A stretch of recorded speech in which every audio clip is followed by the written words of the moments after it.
Hello student, welcome to हमारी academy official and my name is फेराव। कैसे आप सब, कैसे चलिए आपकी प्रिपरेशन। देखिए, मटेरियल मैनेजमेंट की आपकी क्लासेस कंटिन्यू चल रही थी और मैंने कहा था कि अब आपका एमसीक्यू क्लास ही चलाया जाएगा और एमसीक्यू क्लास आपका लगातार रन कर रहा है और टोटल आपकी 6 क्लासेस आपकी मटेरियल मैनेजमेंट की हो गई हैं।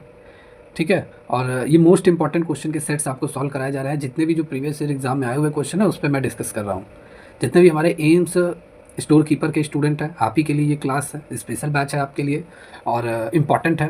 जितने भी क्वेश्चन कराए जा रहे हैं ये सभी आपके प्रीवियस ईयर एग्जाम में आए हुए क्वेश्चन हैं। आपके सिलेबस में क्या है, सीधा सीधा store purchase procedure, GFR, general financial rules and then material management, ये 3 सब्जेक्ट आपके हैं और इनसे आपसे क्वेश्चन पूछे जाएंगे। तो आज की क्लास भी इंपॉर्टेंट है। मैंने कहा था कि नंबर ऑफ़ क्वेश्चन की संख्या भी मैं बढ़ाऊंगा और डेली बेसिस पे बहुत सारे क्वेश्चन हम डिस्कस करेंगे।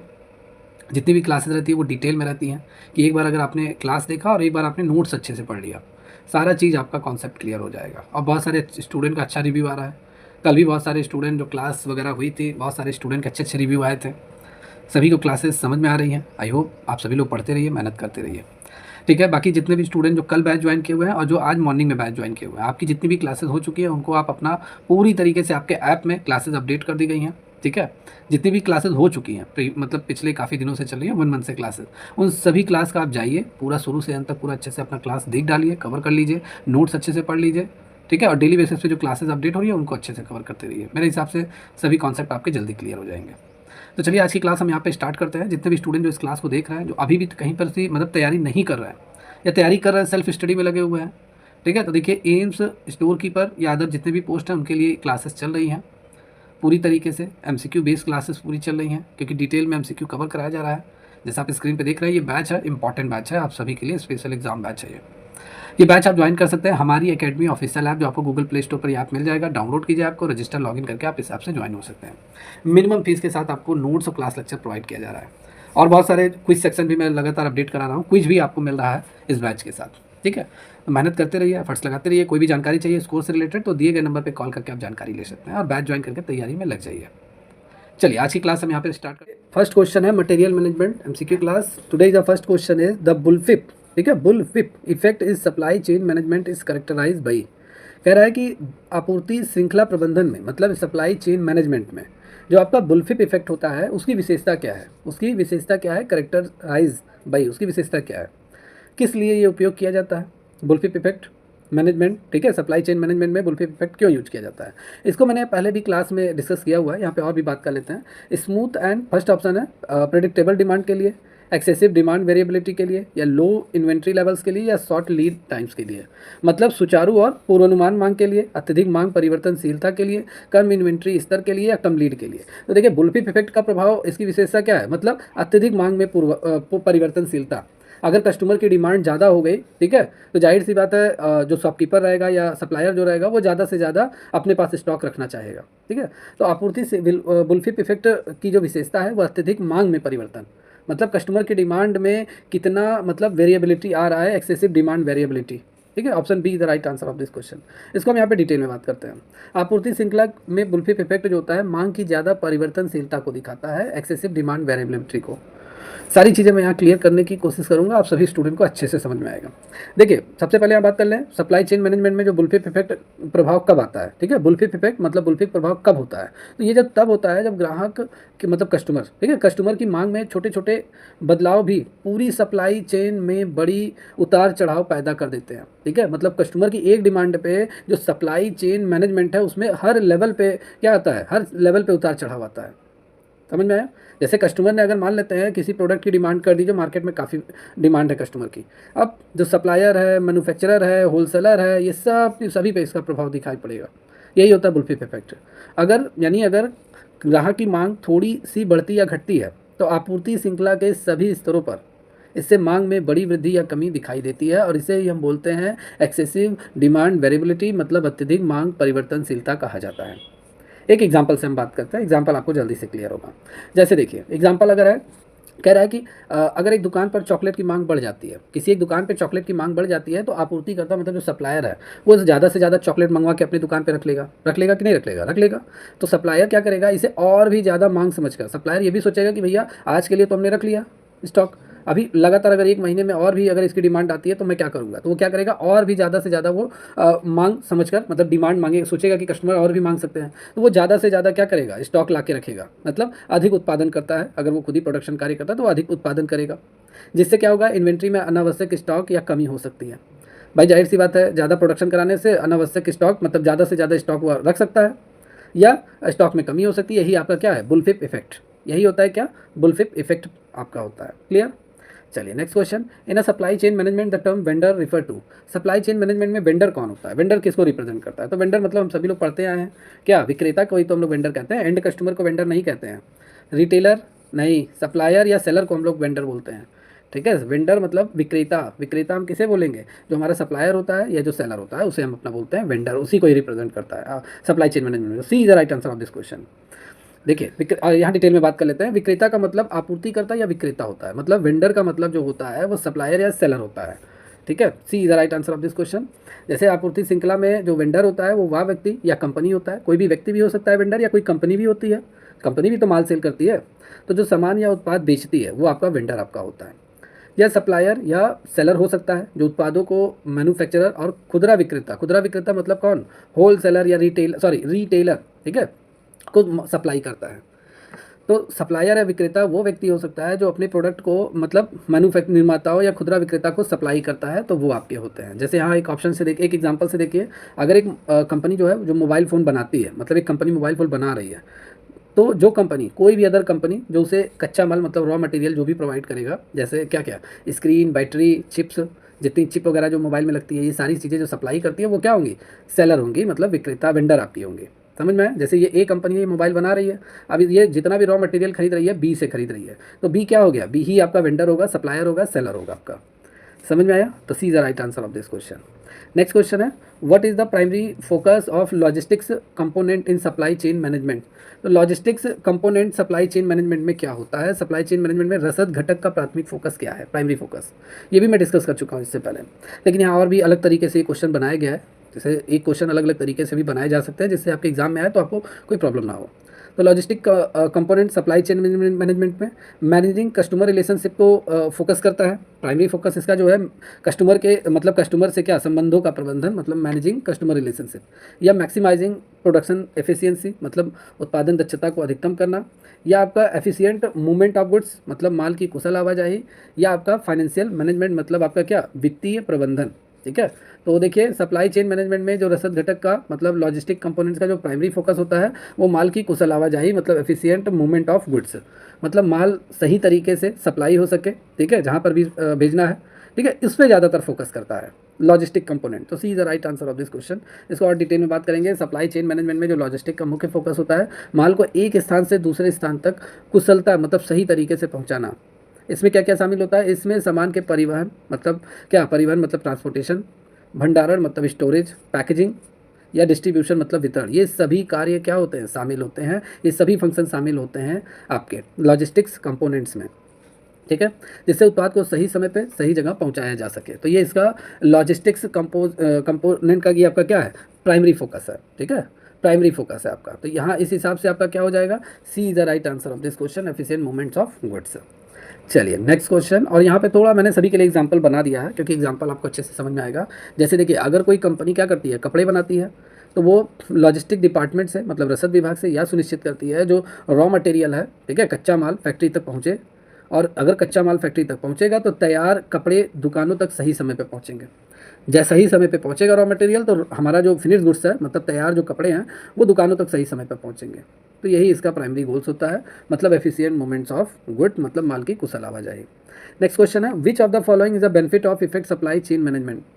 इनमें से कौन सा सप्लाई चेन मैनेजमेंट का सबसे प्रभावी क्या है, लाभ है। ठीक है, सप्लाई मतलब प्रभावी आपूर्ति श्रृंखला प्रबंधन का निम्नलिखित में से कौन सा लाभ है। तो क्या लाभ है, increase lead times, higher production cost, improve customer satisfaction, या रिडक्शन कोलैबोरेशन विद सप्लायर। तो प्रभावी आपूर्ति श्रृंखला प्रबंधन में निम्नलिखित में से कौन सा लाभ है। तो देखिए, कस्टमर को सेटिस्फैक्शन मिले, संतुष्टि मिले, ठीक है, आपके माल सप्लाई करने से, या आप जो भी सेवाएं दे रहे हैं और कस्टमर को वो सेटिस्फैक्शन उससे मिल रहा है, यही मुख्य लाभ है किसका, प्रभावी आपूर्ति श्रृंखला प्रबंधन का, मतलब इफेक्टिव सप्लाई चेन मैनेजमेंट का जो प्राइमरी बेनिफिट है, या बेनिफिट जो भी है वो आपका इम्प्रूव कस्टमर सेटिस्फैक्शन है। C is the right answer of this question. प्रभावी आपूर्ति श्रृंखला का मतलब इफेक्टिव सप्लाई चेन मैनेजमेंट का जो सबसे बड़ा लाभ है वो कस्टमर को सेटिस्फेक्शन पहुंचाना। जब आपूर्ति श्रृंखला सही तरीके से काम करती है तो उत्पाद समय पर, सही गुणवत्ता में, उचित मूल्य पर कस्टमर तक पहुंचती है, जिससे कस्टमर भी क्या रहते हैं, खुश हो जाते हैं और बार बार आपसे सामान खरीदते हैं। तो ये मुख्य लाभ है किसका, इफेक्टिव सप्लाई चेन मैनेजमेंट का। ऑप्शन है, सॉरी एग्जाम्पल्स है, अगर एक ऑनलाइन शॉपिंग साइट है जैसे अमेजॉन है, ठीक है, अगर आपके ऑर्डर को वो जल्दी पहुंचा देता है, सटीक डिलीवरी करता है आप तक, आपके घर तक पहुंचा देता है, तो आपको क्या मिलेगा, आपको सेटिस्फेक्शन मिलेगा कि नहीं, संतुष्टि आपको मिलेगी। आप कहोगे कि हाँ भैया 1 तारीख को लिखा था माल की डिलीवरी होना और 1 तारीख से पहले ही आ गया, मतलब 31 तारीख को ही माल की सप्लाई हो गई, तो आप भी खुश हो गए। तो आप क्या करोगे, हमेशा आप अमेजॉन से ही माल मंगाओगे, ना ही आप फ्लिपकार्ट से मंगाओगे, ना ही मीशो से मंगाओगे, आप हमेशा अमेजॉन से मंगाओगे। तो यही है क्या, कस्टमर सेटिस्फेक्शन, ठीक है। सप्लाई चेन मैनेजमेंट का, इफेक्टिव सप्लाई चेन मैनेजमेंट का जो बेनिफिट है वो क्या है, कस्टमर को सेटिस्फेक्शन दिलाना, ठीक है, इंप्रूव कस्टमर सेटिस्फेक्शन। चलिए यहाँ पे नेक्स्ट क्वेश्चन है, क्रॉस डॉकिंग इन सप्लाई चेन मैनेजमेंट इन्वॉल्व। ये अलग तरीके का क्वेश्चन है और इसमें क्या कह रहा है, इसमें कह रहा है कि सप्लाई चेन मैनेजमेंट में क्रॉस डॉकिंग में क्या शामिल होता है, क्या इन्वॉल्व होता है। Storing inventory for extended period, मतलब लंबी अवधि के लिए इन्वेंट्री को यहाँ पे स्टोर किया जाता है, ठीक है, इन्वेंट्री को, उसे हम बोलते हैं क्रॉस डॉकिंग। या direct transfer of goods from inbound to outbound trucks, एक ट्रक से दूसरे ट्रक में माल को ट्रांसफर करना डायरेक्ट, ये आपका क्रॉस डॉकिंग होता है। या मैक्सिमाइजिंग लीड टाइम्स, मतलब माल के ऑर्डर होने से और उसके सप्लाई होने के बीच के जो समय होता है वही तो लीड टाइम होता है, और उसका ज़्यादा समय लगना, मतलब ऑर्डर और सप्लाई देरी भी होना, ये क्रॉस डॉकिंग होता है। या होल्डिंग एक्सेस सेफ्टी स्टॉक्स, ठीक है, ज़्यादा से ज़्यादा माल मंगा के अपने गोदाम में स्टोर कर लेना, ये आपका क्रॉस डॉकिंग होता है। तो इसका राइट आंसर क्या होगा, तो देखिए क्रॉस डॉकिंग एक तरीके से ये इंपॉर्टेंट है सप्लाई चेन मैनेजमेंट में, जो क्रॉस डॉकिंग इन्वॉल्व है इसका मतलब होता है कि डायरेक्ट ट्रांसफर ऑफ गुड्स, मतलब माल को सीधा ट्रांसफर करना, from inbound to outbound trucks, मतलब एक ट्रक से दूसरे ट्रक में माल को सीधा डिलीवर कर देना, ट्रांसफ़र कर देना, मतलब गोदाम में भी ना ले जाना, वही होता है आपका क्या, वही आपका होता है क्या, क्रॉस डॉकिंग आपका होता है। B is the right answer of this question. इसको आइए मैं डिटेल में यहाँ बात कर लेता हूँ।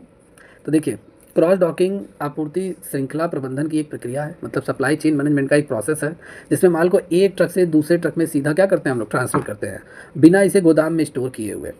क्यों किया जाता है, इसका उद्देश्य है कि सामान को तेज़ी से और कुशलता से क्या करना, डिलीवर करना, जिससे समय और लागत दोनों की बचत हो, ठीक है। गोदाम में भाई मान लेते हैं दिल्ली से सामान मंगा रहे हैं, अब गोदाम में ला के हम रखेंगे, फिर कुछ दिन 2 दिन के लिए गोदाम में पड़ा रहेगा, फिर मुंबई हमें ट्रांसफ़र करना है, भेजना है, तो जाहिर सी बात है समय लगेगा कि नहीं लगेगा। और ऐसे क्या रहेगा, हमने दिल्ली से माल मंगवाया और फिर हमने सीधा मुंबई ट्रांसफ़र करा दिया, गोदाम में स्टोर भी नहीं किया, तो इससे समय और लागत दोनों की बचत होगी, ठीक है। तो यही होता है कब का, क्रॉस डॉकिंग। देखिए जैसे अगर एक ट्रक में ताज़े फल लदे हुए हैं और उन्हें सीधा दूसरे ट्रक में अगर ट्रांसफ़र किया जाता है तो उसे सुपरमार्केट तक ले जाया जाएगा, अब बिना उन्हें लंबे समय तक गोदाम में रखने के। समझ में आया, तो यही आपका होता है। तो B is the right answer of this question. चलिए next question, the objectives of distribution system in supply chain management is to. कह रहा है कि सप्लाई चेन मैनेजमेंट में और ऑब्जेक्टिव मतलब उद्देश्य क्या है, डिस्ट्रीब्यूशन सिस्टम का मतलब आपूर्ति श्रृंखला प्रबंधन में जो डिस्ट्रीब्यूशन सिस्टम है, वितरण सिस्टम प्रक्रिया है, प्रणाली है, उसका मुख्य उद्देश्य क्या है, उसका उद्देश्य क्या है, ठीक है, उसका उद्देश्य क्या है। ऑप्शन है आपके, मिनिमाइज कस्टमर सेटिस्फेक्शन, कस्टमर के सेटिस्फेक्शन को मतलब कम करना, संतुष्टि को। या optimize the flow of goods and from manufacturer to consumer, मतलब निर्माताओं से उपभोक्ताओं तक माल के अनुकूलित प्रवाह। या लीड टाइम बढ़ाना, या खुदरा विक्रेताओं के साथ सहयोग कम करना। तो आपूर्ति प्रबंधन श्रृंखला में जो डिस्ट्रीब्यूशन सिस्टम का मुख्य उद्देश्य है वो ऑप्शन बी आंसर सही होगा। निर्माताओं से मतलब जो मैन्युफैक्चरर हैं उनके थ्रू उपभोक्ताओं मतलब कंज्यूमर तक माल के प्रवाह को सुनिश्चित करना, ठीक है, अनुकूलित करना, ठीक है, ऑप्टिमाइज करना, flow of goods from manufacturer to consumer. तो बी आंसर सही है यहाँ पे। देखिए इसको डिटेल में, जैसे वितरण प्रणाली मतलब डिस्ट्रीब्यूशन सिस्टम, इसका जो मुख्य उद्देश्य है माल को निर्माताओं से मतलब मैन्युफैक्चरर से अंतिम उपभोक्ता मतलब कस्टमर तक सुचारू और कुशल तरीके से पहुंचाना। इसमें उत्पादों के परिवहन मतलब ट्रांसपोर्टेशन, स्टोरेज, पैकेजिंग और डिलीवरी, ये सभी काम इसमें क्या होते हैं, शामिल होते हैं डिस्ट्रीब्यूशन सिस्टम में। सीधा मैन्युफैक्चरर से कंज्यूमर तक अच्छी तरीके से पहुंचा देना, यही आपका डिस्ट्रीब्यूशन सिस्टम है।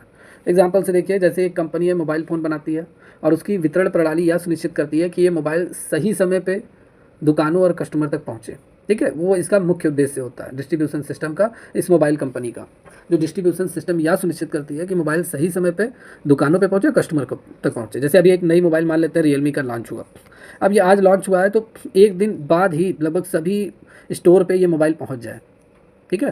फिर कस्टमर जाहिर सी बात है एक दिन बाद पहुँचेंगे कि नहीं पहुँचेंगे दुकान पे इस माल को, मतलब इस मोबाइल को लेने के लिए। अब ये मान लेते हैं ये मोबाइल आज लॉन्च हुआ, 1 महीने बाद पहुँच रहा है, तो कस्टमर जाहिर सी बात है पहुँचेंगे और उन्हें नहीं मिलेगा तो वो वापस जाएंगे, सेटिस्फेक्शन नहीं हुआ कस्टमर को, तो इसीलिए, ठीक है। या चलिए next question, what is the purpose of safety stock in supply chain management. Supply chain management में सुरक्षा स्टॉक का मुख्य उद्देश्य क्या होता है, ये क्वेश्चन पहले मैं डिस्कस कर चुका हूँ। तो इसका राइट आंसर है, क्या आंसर है, to increase the order quantity, to meet unexpected demand fluctuation, to minimize production delay या टू रिड्यूस ट्रांसपोर्टेशन कॉस्ट। तो इसका आंसर है अप्रत्याशित मांग में उतार चढ़ाव को पूरा करना। सेफ्टी स्टॉक मतलब अपने गोदाम में मान लेते हैं 100 यूनिट माल की मुझे ज़रूरत है, मैं 100 यूनिट नहीं, मैं 130 यूनिट माल मंगवाऊंगा, गुड्स मंगवा के रख लूँगा, स्टॉक मंगवा के रख लूँगा, और मुझे ज़रूरत 100 की है तो मैं 100 को ही सप्लाई करूँगा। 30 यूनिट माल मैं अपने गोदाम में बचा के रखे रहूँगा कि नियर फ्यूचर में अगर डिमांड बढ़ती है तो मैं इससे 30 यूनिट से उस डिमांड को मैं कवर कर सकूँ, ठीक है। तो B is the right answer of this question. Safety stock वह अतिरिक्त स्टॉक होता है जो कंपनियां अपने गोदाम में रखती हैं ताकि अचानक मांग बढ़ने या आपूर्ति में देरी होने पर ग्राहकों की ज़रूरतों को क्या किया जा सके, पूरा किया जा सके। तो ये एक अतिरिक्त स्टॉक होता है, समझ में आया। तो एग्जांपल से देख लीजिए, जैसे अगर किसी दुकान पर अचानक से एक लोकप्रिय मोबाइल, मतलब काफ़ी पॉपुलर जो मोबाइल फ़ोन है उसकी मांग बढ़ जाती है। अभी मैंने बताया कोई मोबाइल फ़ोन अगर लॉन्च हो गया, अब मान लेते हैं उस शॉप कीपर ने क्या किया, 100 यूनिट ही मंगा के रखा हुआ है वो, और अचानक मांग बढ़ने से ये 100 यूनिट बिक गया पूरा। तो जाहिर सी बात है सेफ्टी स्टॉक मतलब कुछ माल ऐसा मंगा के रखे रहेगा जिसको बाद में वो यूज़ करेगा। तो सुरक्षा का स्टॉक के कारण दुकान के पास अतिरिक्त स्टॉक होता है और फिर उसी स्टॉक को वो क्या करता है, कस्टमर को बेच सकता है। तो ये होता है safety stock. B the right answer of this question. Next है, which of the following is a component of upstream part of supply chain management. मतलब सप्लाई चेन मैनेजमेंट में जो अपस्ट्रीम पार्ट का एक घटक है, निम्नलिखित में से कौन सा सप्लाई चेन मैनेजमेंट में अपस्ट्रीम भाग का एक घटक है, एक कंपोनेंट है। तो आपके ऑप्शन है रिटेलर, मैन्युफैक्चरर, डिस्ट्रीब्यूटर या एंड कस्टमर, ठीक है। तो अपस्ट्रीम भाग का एक घटक है क्या, मैन्युफैक्चरर मतलब निर्माता, जो माल को बनाता है, तैयार करता है गुड्स को। B is the right answer of this question. आइए इसको और भी डिटेल में बात करते हैं। तो देखिए आपूर्ति श्रृंखला में जो अपस्ट्रीम भाग है, मतलब upstream part of supply chain का, ये उन सभी एक्टिविटी को दर्शाता है, उन सभी गतिविधियों के बारे में बताता है जो कच्चे माल से, द रॉ मटेरियल से, स्रोत से लेकर उत्पाद के निर्माण तक होती है। मतलब सारी एक्टिविटी को बताता है क्या, अपस्ट्रीम, ठीक है, upstream part of supply chain management. ये उन सभी एक्टिविटी को बताता है जो रॉ मटेरियल से फिनिश गुड्स तक जो भी काम होते हैं तैयार करने में। जैसे मोबाइल जो बनाया जाता है, रॉ मटेरियल से पूरा मोबाइल बनने तक, फिनिश गुड्स तक तैयार होने में जो भी एक्टिविटी होती है, जो काम होते हैं उसके बारे में बताता है। इसमें सप्लायर, मैन्युफैक्चरर और कच्चे माल का जो प्रदाता है, प्रदाता मतलब जो रॉ मटेरियल प्रोवाइड कराता है, ठीक है, ये सभी इसमें शामिल होते हैं। यहाँ एग्जाम्पल से हम एग्जाम्पल लगभग आपका यही है, ये देखिए एग्जाम्पल से समझिए। जैसे एक कंपनी कार बनाती है तो उसे अपस्ट्रीम भाग में क्या, स्टील, टायर, इंजन, पार्ट्स, ये सभी आपके सप्लायर और निर्माता करता है, ये सभी आपके शामिल होते हैं। अपस्ट्रीम भाग में क्या क्या शामिल होते हैं, स्टील, टायर, इंजन, पार्ट, जितना भी जो कार में बनाने में लगता है, ठीक है, रॉ मटेरियल, वो सभी, और सप्लायर और मैन्युफैक्चरर दोनों शामिल होते हैं। B is the right answer of this question. Next question है, what is the primary goals of collaboration planning in supply chain management. Supply chain management में कोलैबोरेशन प्लानिंग मतलब सहयोगी नियोजन का प्राथमिक लक्ष्य क्या है। प्राथमिक लक्ष्य minimizing production efficiency, maximizing lead times, improving communication and coordination among supply chain partner, या रिड्यूसिंग ऑर्डर क्वांटिटी। तो आपूर्ति श्रृंखला प्रबंधन में सहयोगी नियोजन का जो प्राथमिक लक्ष्य है वो है उत्पादन दक्षता को न्यूनतम करना या लीड समय को अधिकतम करना, आपूर्ति श्रृंखला भागीदारों के बीच संचार और समन्वय में सुधार लाना, और या आपका ऑर्डर की मात्रा को कम करना। तो देखिए क्वेश्चन से ही आपका क्लियर है, यहाँ क्वेश्चन में देखिए छिपा हुआ है आंसर। आपूर्ति श्रृंखला में सहयोगी नियोजन, सहयोगी मतलब मिलकर काम करना एक साथ, और प्लानिंग नियोजन मतलब प्लानिंग इंग्लिश में बोलते हैं, ठीक है। प्लानिंग मतलब कोई काम करने से पहले हम एक योजना बनाते हैं, और विस्तृत योजना बनाते हैं जिसे हम प्लानिंग या नियोजन हम कहते हैं। तो इसका मतलब होता है कि आपूर्ति श्रृंखला में जितने भी पार्टनर्स होते हैं जो एक साथ मिलकर किसी एक एक्टिविटी को पूरा करते हैं या एक बिजनेस को रन करते हैं, उनके बीच संचार मतलब कम्युनिकेशन अच्छा माध्यम हो बातचीत का, समझ में, आपस में मिलजुल कर काम करें। समन्वय मतलब आपस में मिलजुल कर काम करने और उसमें सुधार लाना। तो यही होता है क्या, यही आपका इसका प्राथमिक लक्ष्य होता है कोलैबोरेशन प्लानिंग का। B C is the right answer of this question. यहाँ डिटेल में बात कर लेते हैं। जैसे देखिए कोलैबोरेशन प्लानिंग का मुख्य लक्ष्य है आपूर्ति श्रृंखला के सभी भागीदार, मतलब सभी पार्टनर्स हम कह सकते हैं, जिसमें आपके क्या सभी भागीदार, मतलब भागीदार देखिए एक होता है भागीदार मतलब पार्टनर जो एक साथ बिजनेस करते हैं, और भागीदार मतलब जैसे एक ही बिजनेस को कई लोग रन करते हैं, या एक ही सप्लाई मतलब माल के तैयार होने से लेकर, ठीक है, तैयार होने से लेकर कस्टमर तक पहुंचने तक बहुत सारे लोग शामिल होते हैं। इनको भी हम भागीदार बोलते हैं, इनको भी हम क्या बोलते हैं, भागीदार बोलते हैं, ठीक है। तो पार्टनर मतलब वही है, समझ जाइए, ठीक है। एक बिजनेस में आपके होते हैं और एक ये जो मैंने आपको बताया। तो इसमें जैसे आपूर्तिकर्ता, सप्लायर, मैन्युफैक्चरर, डिस्ट्रीब्यूटर या आपका खुदरा विक्रेता मतलब आपका रिटेलर, इनके बीच अच्छा समन्वय होना चाहिए, अच्छा कोलैबोरेशन होना चाहिए, कम्युनिकेशन इनका अच्छा होना चाहिए। इसी का मुख्य लक्ष्य है कोलैबोरेशन प्लानिंग का। क्लियर। देखिए, जब सभी साझेदार मिलकर योजना बनाते हैं यह सुनिश्चित होता है कि उत्पादन, स्टॉक और डिस्ट्रीब्यूशन की प्रक्रिया कुशलतापूर्वक चले, कोई भी अनावश्यक देरी और स्टॉक की समस्या ना आए। ये इसका प्राइमरी गोल्स है। जैसे एक एग्जांपल से, एक कंपनी और उसके आपूर्तिकर्ता मिलकर मांग का क्या करते हैं, पूर्वानुमान लगाते हैं कि वे सही समय पे सही मात्रा, सही उत्पाद को तैयार करें, जिससे ग्राहकों की ज़रूरतों को वो सही समय पर प्रभावी ढंग से पूरा कर सकें। तो ये इसका प्राइमरी गोल्स है। चलिए next question. The concept of the green logistics in supply chain management refers to, मतलब कह रहा है कि ग्रीन लॉजिस्टिक्स जो है सप्लाई चेन मैनेजमेंट में, इसका कॉन्सेप्ट का मतलब क्या है, ठीक है। इसकी कॉन्सेप्ट से क्या तात्पर्य है, मतलब इसका सिंपल से बात है, इसकी अवधारणा से क्या तात्पर्य है। ग्रीन लॉजिस्टिक्स के बारे में पूछ रहा है सप्लाई चेन मैनेजमेंट में। Efficient transportation of goods, environmentally sustainable and responsible logistic practices, maximizing lead times या मिनिमाइजिंग ऑर्डर क्वांटिटी। तो यहाँ देखिए क्वेश्चन सही क्लियर है, ग्रीन लॉजिस्टिक्स की बात कर रहा है। ग्रीन मतलब हरा, ठीक है, और हरा मतलब पर्यावरण, सीधा सा ऐसा ही समझ लीजिए। तो पर्यावरण की दृष्टि से टिकाऊ और जिम्मेदार लॉजिस्टिक्स प्रथाएं, ठीक है, ये आपका यहाँ पे राइट आंसर है। मतलब environment sustainable and responsible logistics practices, B is the right answer of this question. Detail में बात कर ले तो ग्रीन लॉजिस्टिक्स का मतलब होता है ऐसे लॉजिस्टिक्स प्रथाएं जो पर्यावरण के क्या हो, अनुकूल हो, मतलब पर्यावरण के लिए हानिकारक ना हो, एनवायरनमेंट के लिए। इसमें जो माल का परिवहन होता है, मतलब ट्रांसपोर्टेशन आपका जो माल का होता है, स्टोरेज होता है, डिस्ट्रीब्यूशन होता है, इन सभी में कार्बन उत्सर्जन मतलब कार्बन एमिशन को कम करना, ऊर्जा की बचत करना, संसाधनों का सतत उपयोग सुनिश्चित करना, ये सारी चीज़ें आपकी शामिल होती हैं ग्रीन लॉजिस्टिक्स में। समझ में आया। तो यहाँ पे आपका B is the right answer of this question. Example से बात कर लें, जैसे कंपनियाँ इलेक्ट्रॉनिक वाहनों का उपयोग करती हैं पैकेजिंग के लिए। भाई इलेक्ट्रॉनिक वाहन का यूज करेंगी तो कार्बन एमिशन बढ़ेगा, समझ में आया, कार्बन रिलीज होगा, गैसें, ठीक है, कार्बन एमिशन, समझ में आया। पैकेजिंग के लिए पुनः नवीनीकरण सामग्री का प्रयोग होगा, बेहतर रूटीन प्लानिंग के तहत ईंधन की खपत कम करने जैसी रणनीतियाँ अपनाती हैं। तो ये आपका होगा। चलिए next question. In the contest of the supply chain management what does the term of 3PL stand for. मतलब सप्लाई चेन मैनेजमेंट के संदर्भ में अगर हम बात कर ले तो 3PL जो शब्द होता है इसका मतलब क्या होता है। 3PL का मतलब third party logistics, three part life cycle, total production and logistics या ट्रांसपोर्टेशन एंड पैकेजिंग लॉजिस्टिक्स। तो 3PL का मतलब होता है थर्ड पार्टी लॉजिस्टिक्स। 3 मतलब third, P for party, L for logistics. तो 3PL का जो मतलब है, अर्थ है, वो थर्ड पार्टी लॉजिस्टिक्स होता है। A is the right answer of this question.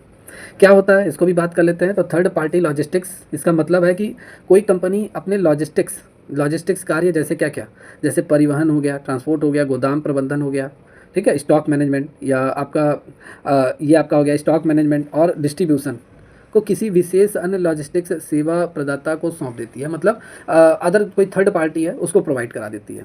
समझ में आया। थर्ड पार्टी लॉजिस्टिक्स का मतलब समझिए, जैसे मैं अगर माल को खरीद रहा हूँ, ए जैसे माल बी से खरीद रहा है, ठीक है, तो बी क्या करेगा, थर्ड पार्टी मतलब मान लेते हैं सी को क्या करेगा, सी मतलब सप्लाई कराने का ऑर्डर दे देगा कि मेरा माल इतना आप सप्लाई करा दीजिए। समझ में आया। या आप ऐसे ही समझिए, जैसे आप माल खरीदते हैं और दिल्ली के किसी भी दुकान से आपका माल आ रहा है, आपने कैसे बुक किया है, फ्लिपकार्ट के थ्रू बुक किया है। आपने कैसे बुक किया है, आपने ये ए मतलब ए है, ये बी से मतलब दिल्ली में किसी व्यापारी से माल खरीद रहा है, और आपने जो माल ऑर्डर किया हुआ है वो फ्लिपकार्ट के थ्रू आपने किया है। फ्लिपकार्ट क्या है, थर्ड पार्टी है, ये माल खरीदता बेचता नहीं है, ये सिर्फ सप्लाई कराने की गारंटी देता है एक जगह से दूसरे जगह। तो ये थर्ड पार्टी लॉजिस्टिक्स है, ठीक है, आपका इससे कोई लेना देना नहीं है। बस आपने क्या किया, इससे संपर्क किया, इसने यहाँ से माल खरीदा और यहाँ से माल लिया, यहाँ पे पहुँचा दिया, यहाँ से इनसे कमीशन लिया, यहाँ से इनसे पैसा लिया, इनको पेमेंट कर दिया। तो यही है आपका थर्ड पार्टी लॉजिस्टिक्स। समझ में आया।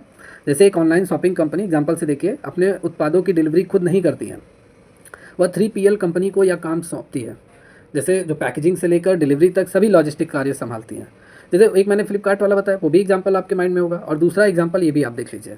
जैसे मान लेते हैं मैं ऑनलाइन अगर कोई भी बिजनेस मैं कर रहा हूँ, ठीक है, मान लेते हैं मैं कपड़ा बेच रहा हूँ ऑनलाइन, तो मैं क्या करूँगा, जितना भी ऑर्डर मेरे पास आएगा, मैं किसी कंपनी या किसी पर्सन को, थर्ड पार्टी को मैं क्या संपर्क करूंगा, मैं कहूँगा जितना भी मेरे यहाँ माल सब आ रहा है, मतलब ऑर्डर आ रहा है, मैं उसको पूरा काम सौंप दूंगा, उसकी पैकेजिंग से लेकर डिलीवरी तक सभी काम मैं सी को सौंप दूंगा। तो सी थर्ड पार्टी लॉजिस्टिक्स है। क्लियर। या चलिए next question. Which of the following is a characteristic of agile supply chain. मतलब निम्नलिखित में से कौन सा अजाइल सप्लाई चेन की प्रमुख विशेषता है। तो यहाँ पे ऑप्शन है high inventory level, slow response to change in demand, quick adaptation to change in the market, या लॉन्ग लीड टाइम्स। तो अजाइल सप्लाई चेन इसकी जो मुख्य विशेषता है वो है आपका बाजार में बदलावों के लिए त्वरित अनुकूलन, मतलब C the right answer of this question, मतलब quick adaptation to change in the market. Market में बदलाव होते ही आपको तुरंत डिसीजन लेना है, तो C is the right answer of this question. Option यहाँ ये डिटेल में बात कर लेते हैं।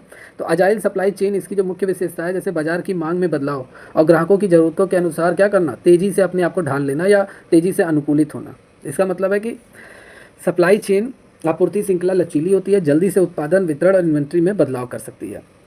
यहाँ एग्जांपल से देखिए, अगर एक कंपनी नए उत्पाद की मांग अचानक बढ़ जाती है तो अजाइल सप्लाई चेन इसे जल्दी से पहचानती है और उत्पादन और डिलीवरी को वो क्या कर देती है, तेज कर देती है, क्योंकि कस्टमर की मांग बढ़ गई है।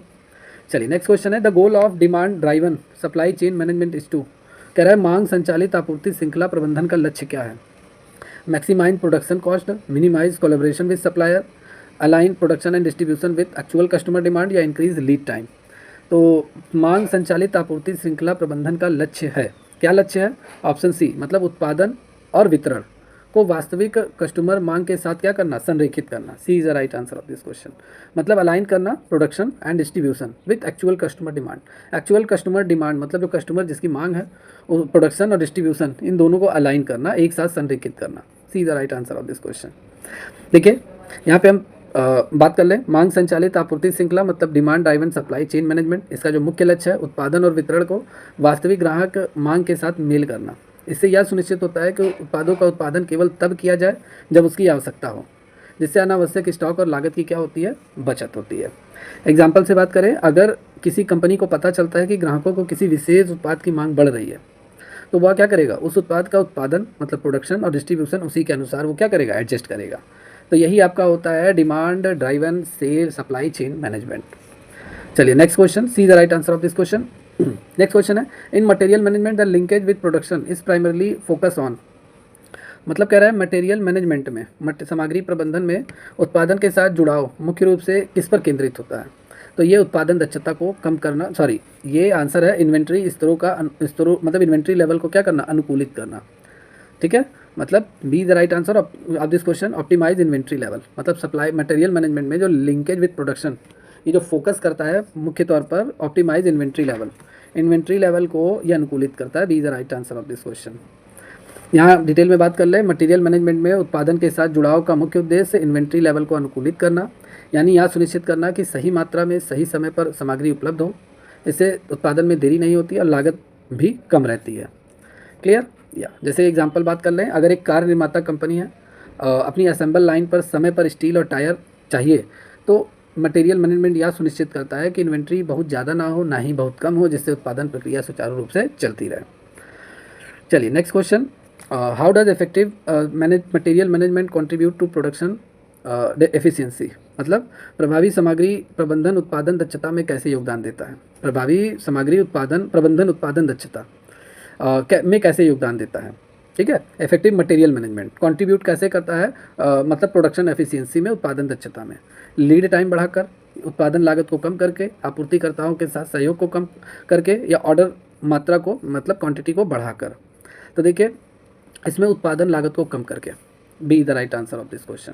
ठीक है, मिनिमाइज प्रोडक्शन कॉस्ट को कम करके उत्पादन दक्षता को बढ़ाया जा सकता है इफेक्टिव मटेरियल मैनेजमेंट के थ्रू। तो यहाँ भी ये आंसर सही है, और इफेक्टिव मटेरियल मैनेजमेंट उत्पादन दक्षता बढ़ाने में महत्वपूर्ण भूमिका निभाता है, क्योंकि यह उत्पादन लागत को कम करने में मदद करता है, यह सही समय पर सही सामग्री उपलब्धता सुनिश्चित करता है, जिससे उत्पादन में देरी और अतिरिक्त खर्चा नहीं होता है। एग्जाम्पल से बात करें, अगर एक फैक्ट्री को समय पर कच्चे माल अगर उसे मिल जाए, जैसे स्टील और प्लास्टिक मिल जाते हैं, तो उत्पादन लाइन रुकती नहीं है, अतिरिक्त स्टॉक और भंडारण पर भी पैसा खर्च नहीं होता है, समय पे माल आपको मिल गया। B is the right answer of this question. और मे भी ये लास्ट क्वेश्चन है, सामग्री प्रबंधन और लेखांकन के बीच संबंध में शामिल है, मतलब मटेरियल मैनेजमेंट में और अकाउंटिंग में, दोनों के बीच में रिलेशनशिप, मतलब क्या रिलेशनशिप है, मटेरियल मैनेजमेंट और अकाउंटिंग के बीच में क्या रिलेशनशिप है। लीड टाइम को क्या अधिकतम करना, बजट बनाना, लागत नियंत्रण, ऑर्डर की मात्रा कम करना, आपूर्तिकर्ताओं के साथ सहयोग करना। तो देखिए मटेरियल मैनेजमेंट के थ्रू हम क्या करते हैं, बजट बनाते हैं। भाई बजट बनाते हैं, हमारे पास 1 लाख रुपया है, तो 1 लाख रुपये का ही हम माल मंगवाएंगे, या 1 लाख रुपये हमारे पास है तो 50,000 का माल मंगवाएंगे, मार्केट को देखकर, कस्टमर की डिमांड देखकर, तो अपने बजट के अकॉर्डिंग हम माल मंगवाएंगे, ठीक है। और फाइनेंस लेखांकन क्या काम करता है, ये हमारे कॉस्ट को कंट्रोल करने का काम करता है। वैसे कॉस्ट को कंट्रोल करने का काम किसका होता है, कॉस्ट अकाउंटिंग का होता है, लेकिन लेखांकन का काम जो होता है लागत नियंत्रण। भाई इसमें भी तो हम बैलेंस शीट वगैरह बनाते हैं, लेजर बनाते हैं, ठीक है। तो यहाँ पे आपका क्या होगा, B is the right answer of this question, B is the right answer of this question. सामग्री प्रबंधन और लेखांकन के बीच बजट और लागत नियंत्रण का संबंध होता है। डिटेल में बात कर लें तो सामग्री प्रबंधन मतलब मटेरियल मैनेजमेंट, लेखांकन मतलब अकाउंटिंग के बीच मुख्य संबंध क्या होता है, बजट बनाना और लागत पर नियंत्रण रखना के माध्यम से होता है। इसका मतलब है कि सामग्री प्रबंधन यह सुनिश्चित करती है कि जो भी हम मटेरियल खरीद रहे हैं और जो भी स्टॉक हम मैनेज कर रहे हैं वो हमारे लागत के भीतर रहे। मतलब 1 लाख रुपया हमारे पास है तो इसी के भीतर ही हम माल को अपना खरीदें, ठीक है। इससे ज़्यादा ना हम ऑर्डर दें और ना ही ज़्यादा हम अनावश्यक पैसे को खर्च करें। और लेखांकन क्या करता है, इन सभी खर्चों को ट्रैक करता है और अपना एक फाइनेंशियल रिपोर्ट तैयार करके देता है। या एग्जांपल से देख लीजिए, लास्ट एग्जांपल है लास्ट क्वेश्चन का। जैसे अगर एक कंपनी के पास रॉ मटेरियल है, ठीक है, कच्चे माल के लिए एक बजट है, तो सामग्री प्रबंधन मटेरियल मैनेजमेंट इसे प्रभावी ढंग से मैनेज करता है जिससे अनावश्यक खर्च ना हो। और लेखांकन मतलब अकाउंटिंग यह सुनिश्चित करता है कि सभी लागतें सही तरीके से रिकॉर्ड हो, मतलब किस किस दिन कौन सा माल खरीदा गया है, रॉ मटेरियल, ये सारी चीज़ें ये रिकॉर्ड करता है। तो B is the right answer of this question. कैसी लगी क्लास कमेंट करके जरूर बताइए। जितने भी स्टूडेंट जो इस क्लास को देख रहे हैं, चैनल पे नए हैं, चैनल को लाइक कर दीजिए, सब्सक्राइब कर लीजिए चैनल को। और जितने भी स्टूडेंट हमारे जो एम्स स्टोर कीपर की तैयारी कर रहे हैं, बैच पूरी तरीके से रनिंग मोड में है। बैच आपको मिल जाएगा, हमारी एकेडमी ऑफिशियल ऐप डाउनलोड कर लीजिए गूगल प्ले स्टोर से, वहाँ से आप अपने बैच को ज्वाइन कर सकते हैं। थियरी एमसीक्यू पूरा कवर कर सकते हैं आप। कॉन्टैक्ट नंबर दिया गया है, कोई भी जानकारी चाहिए इस नंबर पे कॉल करके जानकारी आप ले सकते हैं। तो ये रहा इंपॉर्टेंट क्वेश्चन आज का, और इसका नोट्स आपको आपके ऐप में आपके बैच में ये अपडेट कर दिया जाएगा, वहाँ से आप डाउनलोड कर लेना। और जो भी स्टूडेंट जो अभी तक बैच नहीं ज्वाइन किए हैं, देखिए तुरंत ज्वाइन करके तैयारी स्टार्ट कर दीजिए। मिनिमम फीस के साथ आपको ये पूरा बैच चलाया जा रहा है, ठीक है। कोई ज़्यादा चार्जेस नहीं है, तो आप सभी इससे ज्वाइन हो सकते हैं। और कल हम इसके आगे के क्वेश्चन को देखेंगे। और ठीक है, मिलते हैं कल की क्लास में। Take care, good bye.